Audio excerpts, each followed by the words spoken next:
Buenas tardes, les saluda Aristides Rodríguez, estudiante de Ingeniería de Petróleo en la Universidad de Oriente, y les voy a hablar sobre la presión de vapor y cómo se obtiene. Pero primero vamos a definir lo que es presión y lo que es vapor. Presión es la fuerza perpendicular ejercida por un fluido sobre una superficie, y vapor es la fase gaseosa en que se transforma una sustancia. Ahora bien, vamos a definir también lo que es la presión de vapor. La presión de vapor o vapor de saturación es una magnitud que indica la presión que ejerce la fase gaseosa de una sustancia sobre la fase líquida. Los líquidos se evaporan porque sus moléculas se escapan de su superficie. Cuando el espacio por encima del líquido está limitado, las moléculas de vapor ejercen una presión parcial en dicho espacio. La presión de vapor depende de la actividad molecular, la naturaleza del líquido y de la temperatura. Mientras mayor sea la temperatura, mucho mayor será la presión de vapor.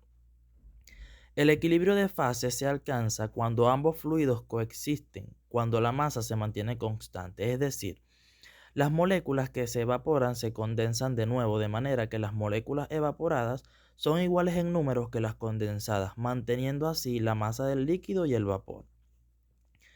Cuando la presión por encima del líquido es igual a la presión de vapor del líquido, se produce la ebullición. La ebullición es el punto en donde se alcanza la mayor presión de vapor. Por ejemplo, la ebullición del agua puede ocurrir a temperatura ambiente si la presión se reduce suficientemente.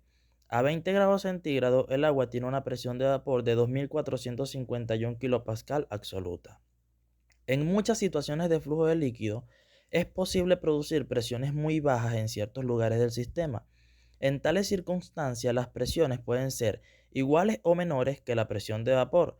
Cuando esto ocurre, el líquido se convierte rápidamente en vapor. Este fenómeno se conoce o es llamado como cavitación. Se forma una bolsa o cavidad de vapor en expansión rápida, la cual usualmente es arrastrada desde su punto de origen y entra a regiones en donde el flujo tiene presiones mayores que la presión de vapor. La cavidad colapsa. Este crecimiento y decaimiento de burbujas de vapor afecta el comportamiento de bombas hidráulicas y turbinas y puede erosionar partes metálicas dentro de la región de cavitación. Un ejemplo con respecto al tema puede ser cuando se deja una botella de agua en el sol por algunas horas y después se escucha un ligero ruido de silbido cuando se abre o cuando se destapa.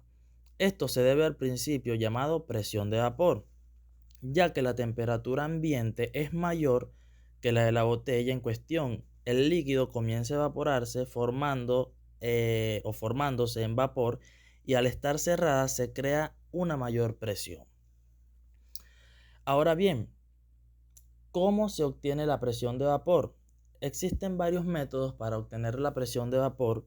Entre ellos, una manera de obtenerla es a través de la ecuación de Clausius-Clapeyron o la ecuación de Antoine, la cual es una deducción de la relación de Clausius-Clapeyron, y en ella nos indica que fue utilizada para obtener el valor de la presión y es utilizada para obtener la presión de vapor en función de temperatura para sustancias puras. Y por otra parte, la ley de Raoult